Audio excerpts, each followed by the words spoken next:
hai là người hôn Đàm Tùng Vận, ngọt nhất. Ngoài nội dung và dàn diễn viên tham gia trong phim, những cảnh hôn cũng là một trong những yếu tố quan trọng góp phần thu hút khán giả. Cùng điểm lại những nụ hôn gây bão màn ảnh hoa ngữ của nữ diễn viên Đàm Tùng Vận.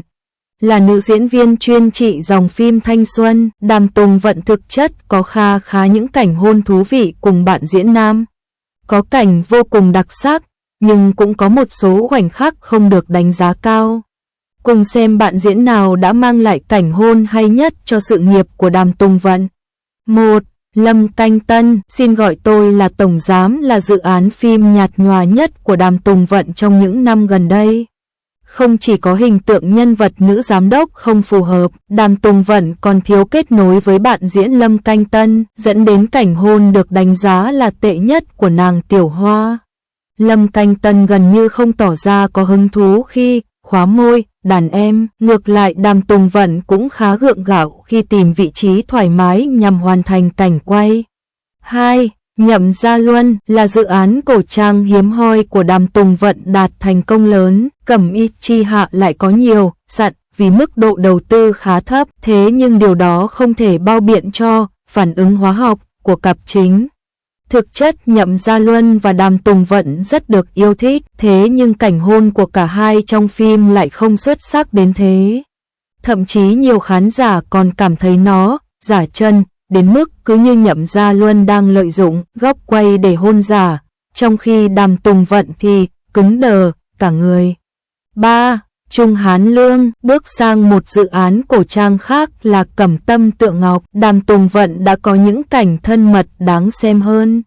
Rất may, đối diện với cô là bậc thầy cảnh hôn Trung Hán Lương với tình sử không thể nào bùng nổ hơn trên màn ảnh. Một trong những phân cảnh đáng nhớ của cả hai là khi Từ Lệnh Nghi trao cho Thập Nhất Nương nụ hôn đầu sau bao hiểu lầm không đáng có.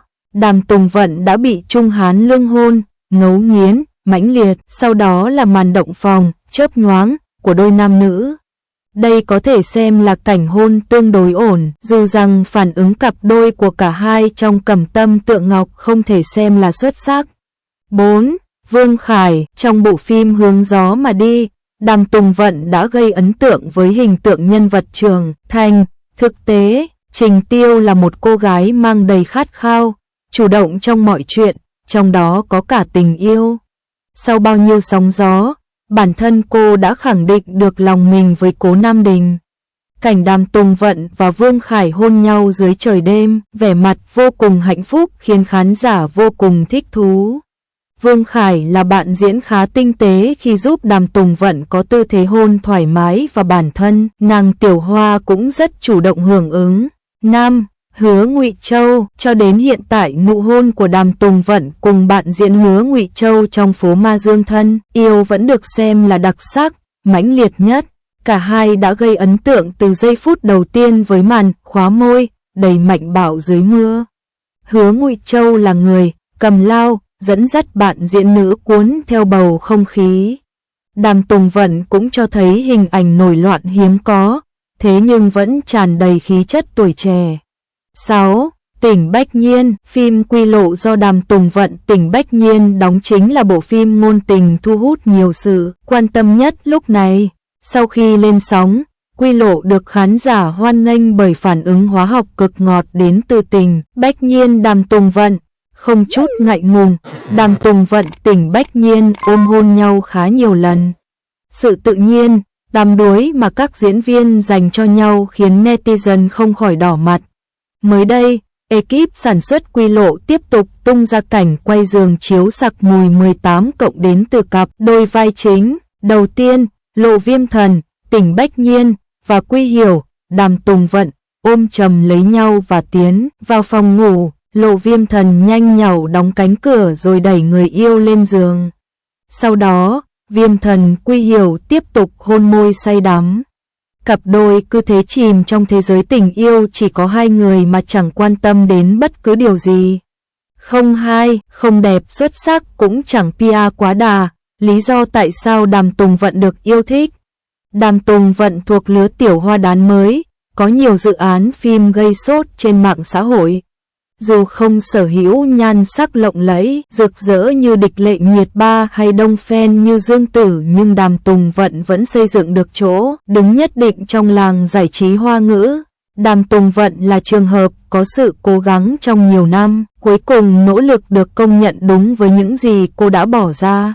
Chiều cao hạn chế, không xinh đẹp rực rỡ nhưng có duyên ngầm. Đàm Tùng Vận sinh năm 1990 tại Tứ Xuyên, Trung Quốc. Nữ diễn viên có gương mặt trẻ thơ này từng học chuyên ngành biểu diễn tại Học viện Điện ảnh Bắc Kinh. Đàm Tùng Vận gia nhập làng giải trí từ năm 2005. Cô bắt đầu quay một số phim truyền hình như Sống qua ngày, Đợi người ở nơi thiên đàng, Người em gái nhỏ, Nhà của tôi rất tuyệt. Đến năm 2006, Đàm Tùng Vận đóng tiếp các phim như Sơn Cúc Hoa, Hoa Giải Ven Đường, Hồ Điệp Phiên Phiên Khởi Vũ. Nhờ việc tham gia nhiều dự án truyền hình nên Đàm Tùng Vận sớm đã trở thành cái tên quen mặt với khán giả màn ảnh nhỏ. Tuy nhiên, Đàm Tùng Vận chỉ thực sự được chú ý khi đóng vai Thuần Quý Nhân trong Hậu Cung Trân Hoàn Truyện. Năm đó, Hậu Cung Trân Hoàn Truyện nổi đình nổi đám, dù Đàm Tùng Vận chỉ là diễn viên phụ nhưng cũng được tiếng thơm lây. Nối tiếp thành công này, Đàm Tùng Vận tiếp tục đóng nữ nhân của vua, vai Vương Cơ, Tinh Mộng Lục Đỉnh Ký, vai Mộc Kiếm Bình. Vào năm 2013, Đàm Tùng Vận đóng chính ở dự án Chuyện Cô Gái Nhỏ. Nhờ bộ phim này, Đàm Tùng Vận thắng giải tài năng mới nhảy vọt xuất sắc nhất tại lễ trao giải phim ngắn Quang Huy. Từ năm 2015 đến năm 2016, Đàm Tùng Vận tiếp tục phủ sóng bằng các vai diễn Phạm Hiểu Huỳnh ở Thiếu Nữ, Toàn Phong và Cảnh Cảnh trong Điều Tuyệt Nhất của Chúng Ta. Giai đoạn năm 2015 đến năm 2016 thực sự là bước nhảy vọt, giúp Đàm Tùng Vận sớm bước vào hàng ngũ tiểu hoa đán. Tháng 10 năm 2019, Đàm Tùng Vận được vinh danh vào danh sách Elite List 30 Under 30 2019 của Forbes Trung Quốc. So với các đồng nghiệp cùng trang lứa như Lý Thấm, Dương Tử, Địch Lệ Nhiệt Ba, Đàm Tùng Vận có nhiều bất lợi. Thứ nhất, cô không phải dạng diễn viên quá xinh đẹp, sắc sảo, nhìn vào là mê đắm lòng người. Thứ hai, cô có chiều cao hạn chế, thân hình thấp bé nhẹ cân, khó có thể đảm nhận dạng vai cần nhan sắc mỹ miều, say đắm. Theo thông tin Đàm Tùng Vận cung cấp thì cô cao khoảng 1m62, dẫu vậy, truyền thông Hoa ngữ nhiều lần chỉ ra Đàm Tùng Vận chỉ cao khoảng 1m5 đến 1m55. Khi đứng cùng các bạn diễn nam cao trên 1m8 như Lâm Canh Tân, Trung Hán Lương, Đàm Tùng Vận lộ rõ khuyết điểm chiều cao hạn chế. Tuy nhiên, ở Đàm Tùng Vận lại có nét duyên ngầm khó có mỹ nhân showbiz nào theo kịp. Đàm Tùng Vận sở hữu gương mặt bầu bĩnh trẻ lâu, vậy nên cô khá thoải mái khi đóng vai trẻ hơn tuổi mà không sợ bị khán giả chê bai, cưa sừng, làm nghé. Bằng chứng là trong vòng 3 năm trở lại đây, Đàm Tùng Vận nhiều lần đóng vai thiếu nữ, học sinh, sinh viên, song mỗi lần xuất hiện cô đều được khen ngợi là tỏa ra khí chất, thanh xuân ngôn, tình, khiến lòng người rung động. Nhảy vọt với Cẩm Y Chi Hạ và Cẩm Tâm Tượng Ngọc. Năm 2020, Đàm Tùng Vận gây sốt cùng dự án cổ trang Cẩm Y Chi Hạ. Với Cẩm Y Chi Hạ, Đàm Tùng Vận đóng cặp cùng Nhậm Gia Luân. Cẩm Y Chi Hạ được chuyển thể từ tiểu thuyết cùng tên của tác giả Lam Sắc Sư Phân. Bộ phim kể về Viên Kim Hạ, Đàm Tùng Vận, nữ bổ khoái Lục Phiến Môn. Trong một lần điều tra, Kim Hạ vô tình quen biết với Cẩm Y vệ Lục Dịch, Nhậm Gia Luân. Sau đó, cả hai cùng nhau vượt qua khó khăn để phá nhiều vụ án nan giải. Từ chỗ oan gia, Kim Hạ và Lục Dịch bắt đầu nảy sinh tình cảm với nhau. Thuộc thể loại cổ trang phá án nhưng Cẩm Y Chi Hạ không khiến khán giả cảm thấy khô khan bởi sự sắp xếp khá khéo léo những tình tiết liên quan đến cặp đôi vai chính Nhậm Gia Luân Đàm Tùng Vận. Có một khoảng thời gian, fan Cẩm Y Chi Hạ đã tích cực chèo thuyền cho Nhậm Gia Luân Đàm Tùng Vận bất chấp cả chuyện anh chàng đã có vợ ngoài đời thực. Cơn sốt Cẩm Y Chi Hạ vừa hạ nhiệt, Đàm Tùng Vận tiếp tục sánh đôi ông chú U50, Trung Hán Lương ở phim cổ trang ra đấu Cẩm Tâm, Tựa Ngọc. Cẩm Tâm Tựa Ngọc có nội dung xoay quanh cuộc đời nhân vật Thập Nhất Nương, Đàm Tùng Vận. Thập Nhất Nương vốn là thư nữ nhà họ La, từ bé đã chịu nhiều buồn tủi vì không được gia đình xem trọng. Lớn lên, nàng luôn che giấu sự thông minh, tháo vát để sống cuộc đời bình lặng. Nào ngờ sóng gió ập đến, mẹ Thập Nhất Nương bị giết, còn nàng thì rơi vào cảnh không còn người thương yêu, tin tưởng nào bên cạnh. Sau đó, Thập Nhất Nương quyết định nhận lời giúp chị gái sắp chết là Nguyên Nương để vào Vĩnh Bình Hầu Phủ làm vợ Từ Lệnh Nghi, Trung Hán Lương. Trong thời gian Cẩm Tâm Tựa Ngọc phát sóng, Đàm Tùng Vận được công chúng và truyền thông nhắc đến liên tục. Dù nội dung phim còn gây nhiều tranh cãi nhưng không thể phủ nhận sức nóng mà Đàm Tùng Vận đã tạo ra cho dự án này. Đàm Tùng Vận được đánh giá cao bởi sự khiêm tốn, nhẹ nhàng. Cô luôn ứng xử chừng mực và để lại ấn tượng tốt với công chúng, đồng nghiệp lẫn truyền thông.